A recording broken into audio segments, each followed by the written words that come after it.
Shamshabad airport నుంచి విమాన ప్రయాణాలకు వాతావరణం అనుకూలించడం లేదు. దీంతో పలు విమానాలను గన్నవరం ఎయిర్పోర్ట్ కు మళ్లించారు.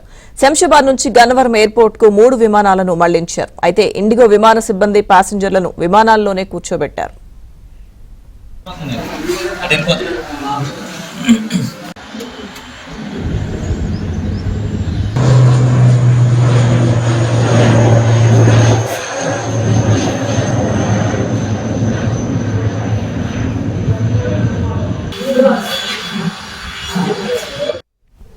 శంషాబాద్ ఎయిర్పోర్ట్ నుంచి విమాన ప్రయాణాలకు వాతావరణం అనుకూలించడం లేదు. దీంతో పలు విమానాలను గన్నవరం ఎయిర్పోర్ట్ కు మళ్లించారు. పూర్తి అప్డేట్స్ మా ఏపీ బ్యూరో చీఫ్ రామారావు అందిస్తారు. రామారావు, లక్ష్మీదుర్గ శంషాబాద్ ఎయిర్పోర్ట్ లో భారీ వర్షాల కారణంగా అక్కడ రన్వే ఫ్లైట్స్ ల్యాండింగ్ కి అనుమతించకపోవటం, ఇదే సమయంలో అక్కడ ఎయిర్ ట్రాఫిక్ కంట్రోల్ కూడా పలు విమానాలు దిగేందుకు అనుమతించకపోవడంతో చాలా విమానాలను విజయవాడ గన్నవరం ఎయిర్పోర్ట్ కు మళ్లిస్తున్నారు. మరికొన్ని విమానాలను తిరుపతి, ఇంకొన్ని విమానాలను విశాఖ ఎయిర్పోర్ట్ కు మళ్లిస్తూ ఉన్నారు. ప్రస్తుతం గన్నవరం ఎయిర్పోర్ట్ లో 3 ఇండిగో విమానాలు ల్యాండ్ అయ్యాయి. ఒకటి బాంబే, ఇంకోటి ఢిల్లీ, మరొకటి బెంగళూరు నుంచి వెళ్లే విమానాలను విజయవాడ ఎయిర్పోర్ట్ కు తరలించారు. ఎయిర్పోర్ట్ లో దాదాపుగా 45 నిమిషాల క్రితం ఈ 3 విమానాలు ల్యాండ్ అయ్యాయి. మరో 2 విమానాలు గన్నవరం ఎయిర్పోర్ట్ లో ల్యాండ్ అయ్యే అవకాశం ఉందని చెప్తున్నారు. విమానంలో ఉండే ప్రయాణికులందరికీ కూడా బ్రేక్ఫాస్ట్ అరేంజ్ చేయడానికి ఇండిగో సిబ్బంది ప్రయత్నం చేస్తూ ఉన్నారు. అయితే శంషాబాద్ ఎయిర్పోర్ట్ లో మరో గంట పాటు ఎయిర్ ట్రాఫిక్ కంట్రోల్ విమానాలు ల్యాండ్ అయ్యేందుకు అనుమతించకపోవడంతో విమానాలన్నీ కూడా ఆంధ్రప్రదేశ్ లో ఉండే పలు విమానాశ్రయాలకు మళ్లిస్తున్నారు.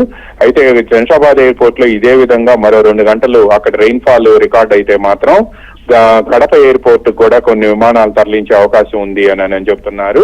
ఇప్పటికైతే మాత్రం గన్నవరం ఎయిర్పోర్ట్ లో 3 విమానాలు ల్యాండ్ అయి ఉన్నాయి. ఇంకో ఇండిగో ఫ్లైట్ ఒకటి గన్నవరం ఎయిర్పోర్ట్ సరౌండింగ్స్ లోనే చక్కర్లు కొడుతోంది. దీనికి కూడా మరికొద్ది సేపట్లో ఇక్కడ ల్యాండ్ అయ్యేందుకు అనుమతిస్తాము అని చెప్పి ఏటీసీ చెప్తుంది. దీంతో పాటు ఈ ఇండిగో విమానాలన్నీ ఇక్కడ ల్యాండ్ అవుతుండటం, అదేవిధంగా కొంతమందికి బీపీలు, షుగర్లు ఉండటంతో వాళ్ళకు వెంటనే బ్రేక్ఫాస్ట్ అరేంజ్ చేసేందుకు రంగం సిద్ధం చేస్తున్నారు. విజయవాడ నుంచి, అదేవిధంగా గన్నవరం ఎయిర్పోర్ట్ లో ఉండే ప్యాంట్రీల నుంచి కూడా ఈ బ్రేక్ఫాస్ట్ అరేంజ్ చేస్తూ ఉన్నారు. అయితే విజయవాడలో అయితే కానీ, గన్నవరం ఎయిర్పోర్ట్ లో కానీ ప్రస్తుతం అయితే మాత్రం రెయిన్ కానీ ఏమి గాలులు కానీ లేవు.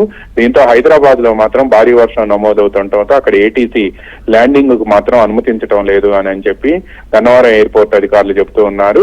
ప్రస్తుతం ఇక్కడ ఉన్న ప్రయాణికులకు మాత్రం ఎటువంటి ఇబ్బంది లేకుండా అన్ని సౌకర్యాలు ఏర్పాటు చేస్తున్నామని అటు సిబ్బందితో పాటు ఇటు ఎయిర్పోర్ట్ అధికారులు కూడా చెప్తున్నారు. ఇప్పుడే కొద్దిసేపటి క్రితం అందిన వార్త ఏంటంటే ఎయిర్ ఇండియాకు సంబంధించిన మరో విమానం కూడా ఇక్కడ గన్నవరం ఎయిర్పోర్ట్ కు మళ్లిస్తున్నారు. ఇవన్నీ కూడా బయట ప్రాంతాల నుంచి వచ్చే ఫ్లైట్స్ కావడంతో ప్రయాణికులు తీవ్ర ఆందోళనలో ఉన్నారు. Lakshmidurga. Okay, thank you Ramarao.